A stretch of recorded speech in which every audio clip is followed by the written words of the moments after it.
তাড়াতাড়ি স্পোকেন ইংলিশে মাস্টারি করতে চাও, কথা বলতে চাও বাকিদের মতো, কিন্তু অতটাও সময় নেই, গ্রামার জানো না, চিন্তা নেই, তার জন্য রয়েছে structures.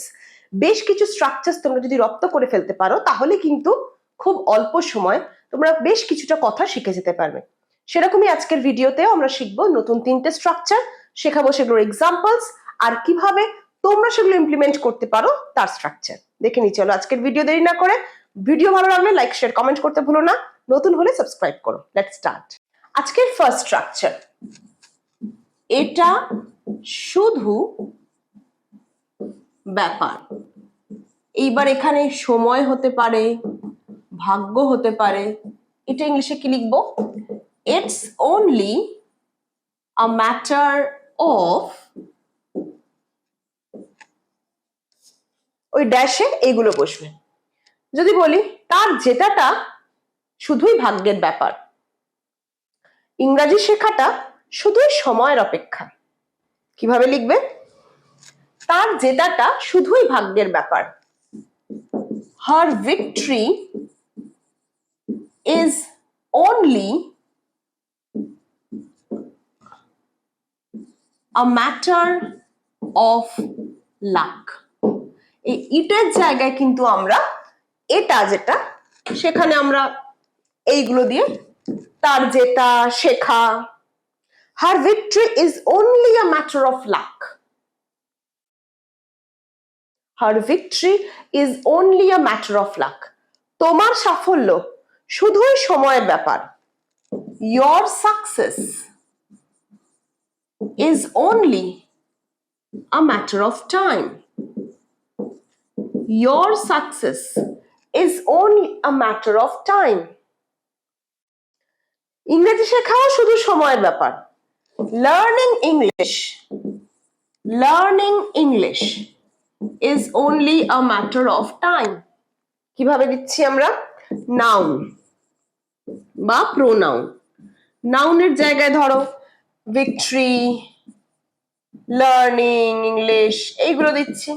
প্রোনাউনে it is only a matter of time.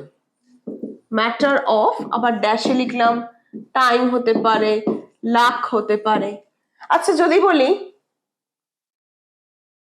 যে তার সাফল্য শুধুই ধৈর্যের ব্যাপার, his success is only a matter of patience. His success is only a matter of patience. তার সুস্থ হয়ে ওঠা শুধুই ডিসিপ্লিনের ব্যাপার। Her recovery is only a matter of discipline. মানে সে যদি ডিসিপ্লিনড লাইফ লিড করে তাহলে সুস্থ হয়ে উঠবে দ্রুত। Her recovery is only a matter of discipline.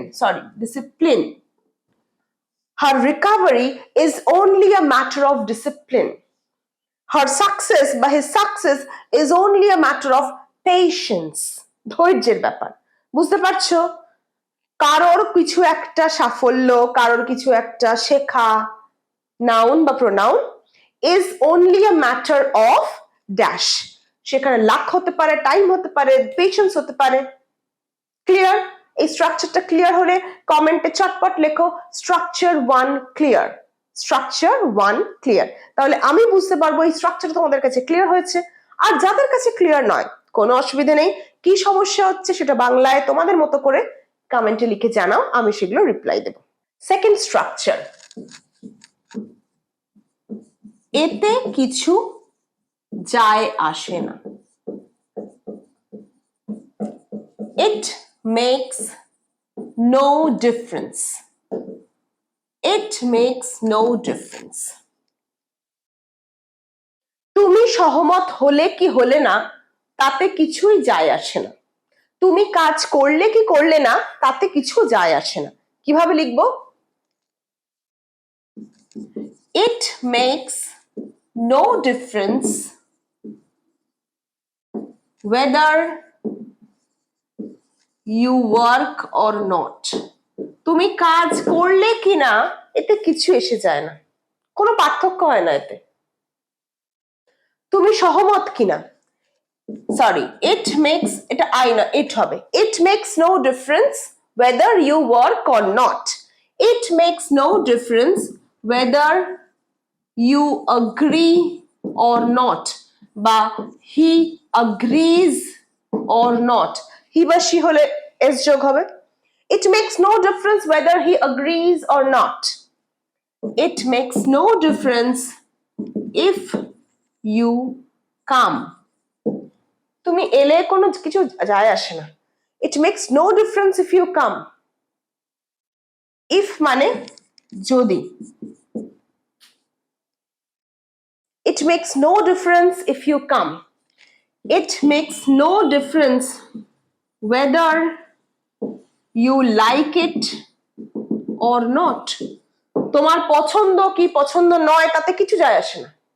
It makes no difference whether you like it or not. তাহলে কারোর জন্য কিছু যায় আসে কি আসে না, এটা আমরা কিভাবে স্ট্রাকচারটা ইউজ করছি? প্রথমে it makes no difference, তারপর whether বা if, তারপর বাকিটা। স্ট্রাকচারের জন্য whether you work or not, like or not, agree or not, R if থাকলে শুধু একটা অপশন। ওয়েদার থাকলে আমরা দুটো অপশন ইউজ করছি, চাও কি চাও না। ইফ থাকলে একটা অপশন। সেকেন্ড স্ট্রাকচার যদি ক্লিয়ার হয়ে থাকে তাহলে লেখো স্ট্রাকচার 2 ক্লিয়ার। কমেন্টে লেখো structure 2 clear. We will move on to structure 3. Last structure, কিছু করতে যাচ্ছে, কিছু করতে যাচ্ছে, about to বা going to। আমি একটা নতুন বাড়ি কিনতে চলেছি, বা কিছু করতে চলেছি, কিছু করতে যাচ্ছে বা চলেছি। আমি একটা নতুন বাড়ি কিনতে চলেছি। I am going to buy a house. Buy a new house. I am going to buy a new house.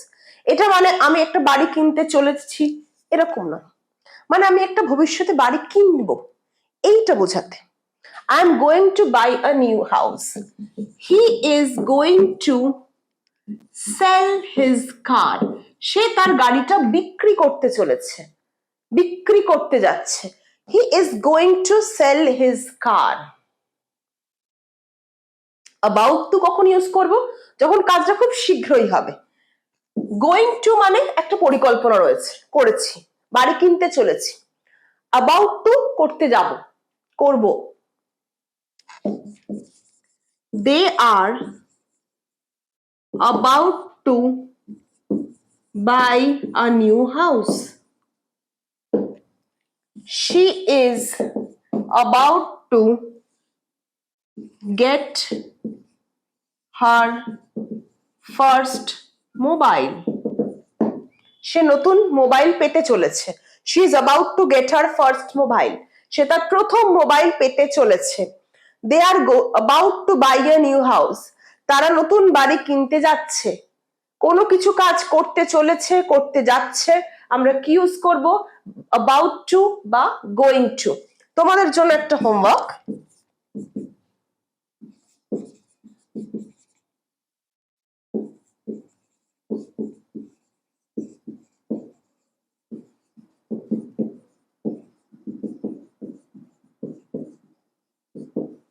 আমি একটা নতুন কাজে যোগ দিতে চলেছি।